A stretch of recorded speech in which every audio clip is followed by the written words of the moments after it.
Παππού, υπάρχουν στα αλήθεια Άγιοι? Άγιοι, δεν ξέρω αν τους έχω δει. Αλλά ναι, υπάρχουν. Και ξέρω που είναι το σπίτι τους.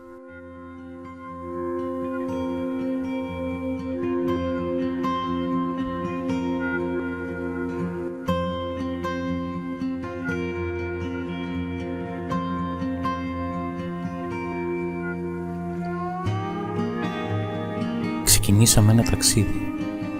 Ένα ταξίδι προς το απόλυτο, το μεγαλειώδες. Αφήνουμε πίσω μας την αστική καθημερινότητα με προορισμό έναν τόπο που η ψυχή βρίσκει γαλήνη. Τα μετέωρα μας καλούν.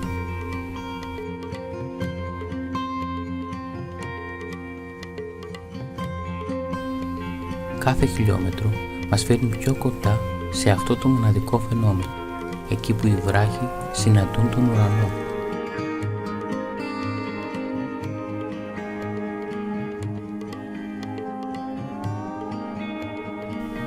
Η πρώτη μας επαφή με τα μετέωρα είναι καθηλωτική.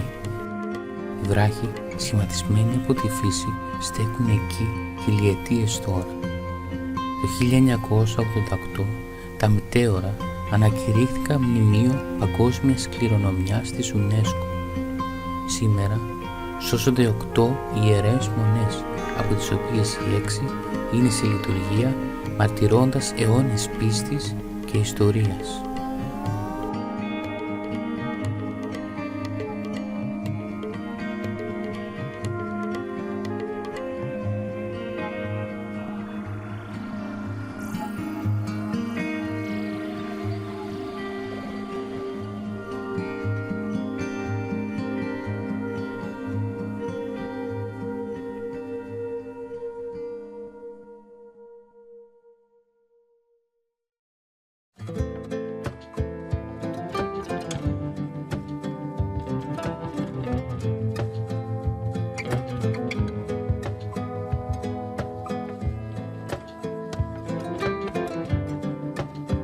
Το πρώτο μοναστήρι που αντικρίζουμε είναι η Ιερά Μονή Αγίας Βαρβάρας, ένα μικρό και ήσυχο καταφύγιο.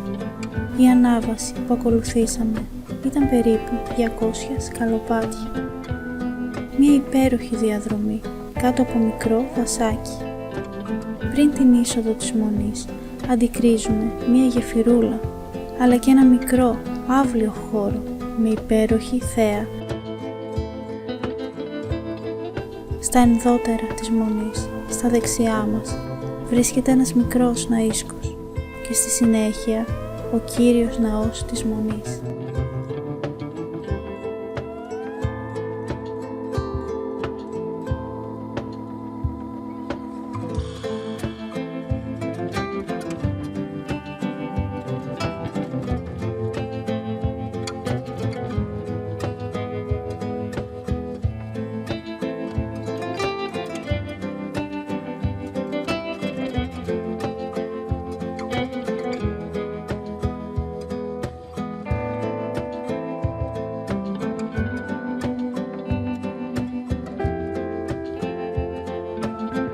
Η διαδρομή μας οδήγησε σε μία στάση, να αγναντεύσουμε την Ιερά Μονή Αγίας Τριάδος, ένα μοναστήρι αψηφώντας τη βαρύτητα.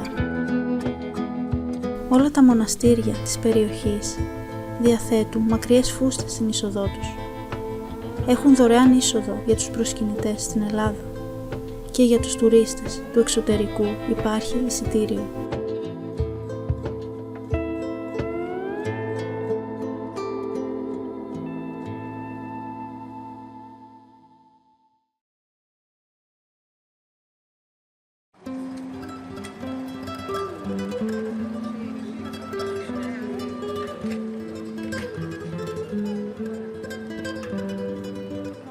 Η Ιερά Μονή Αγίου Στεφάνου.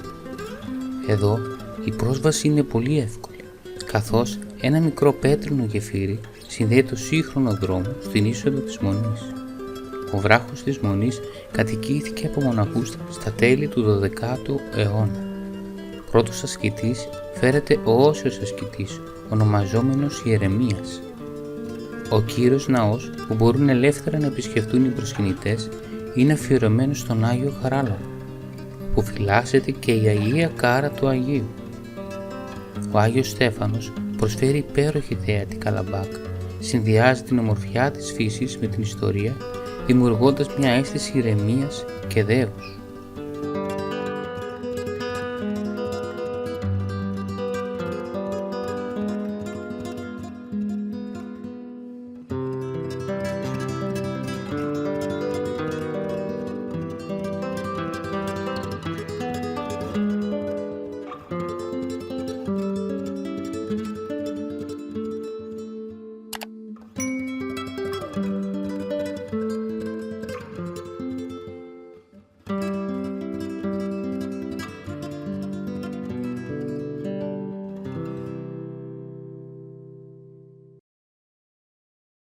Πριν ολοκληρώσουμε την εξερεύνησή μας, η Ιερά Μονή Βαρλαάμ στέκει μπροστά μας.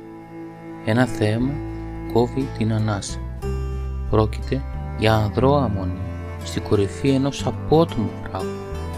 Το όνομά της το πήρε από το κτήτορα της μονής, αλλά και ασκητή Βαρλαάμ.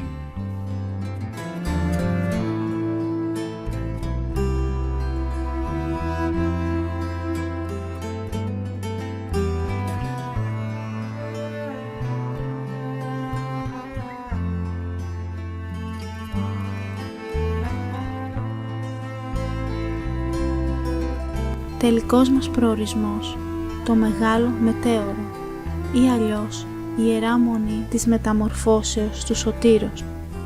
Η ονομασία του προήλθε από τον Όσιο Αθανάσιο, το Μετεωρίτη, ιδρυτή της Μονής. Από αυτόν το βράχο πήρε το όνομά της η Μονή, αλλά και ολόκληρη η περιοχή των Μετεώρων. Μέχρι το 1923 η πρόσβαση ήταν δυνατή μόνο με σχοινή ή δείκτη. Ενώ σήμερα γίνεται από μία μικρή σύραγγα και η ανάβαση από 300 σκαλοπάτια που οδηγούν στην είσοδο της Μονής. Ο πρώτος ναός αφιερώθηκε στην Παναγία. Αργότερα ανεγέρθηκε ο ναός της Μεταμορφώσεως του Σωτήρος και διευρύνθηκε. Έγινε το βασικό καθολικό της Μονής, δίνοντας έτσι και το επίσημο όνομα στο μοναστήρι.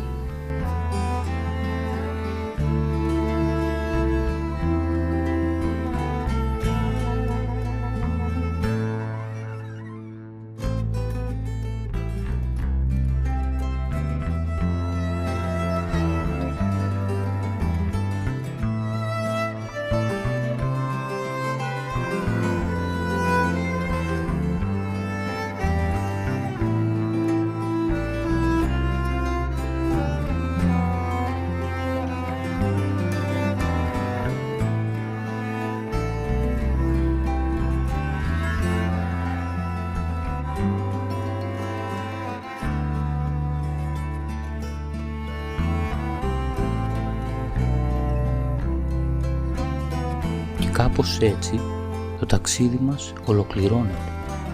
Μέσα από κάθε λήψη, μέσα από κάθε βήμα προσπαθήσαμε να μεταφέρουμε ένα μικρό κομμάτι αυτού του μεγαλείου που στέκει αγέροχο στον χρόνο. Τα μετέωρα δεν είναι απλά ένας προορισμός, είναι μια εμπειρία που αγγίζει την ψυχή. Ένα ταξίδι στην πνευματικότητα, στην ιστορία, στην ανεπανάληπτη μορφιά της φύσης και στην ανθρώπινη θέληση και πίστη που σμίλεψε το αδύνατο. Ελπίζουμε να απολαύσατε αυτό το ταξίδι. Μέχρι την επόμενη φορά ας κρατήσουμε αυτές τις αναμνήσεις μας ζωντανές ανάμεσα στους βράχους που αγγίζουν τον ουρανό.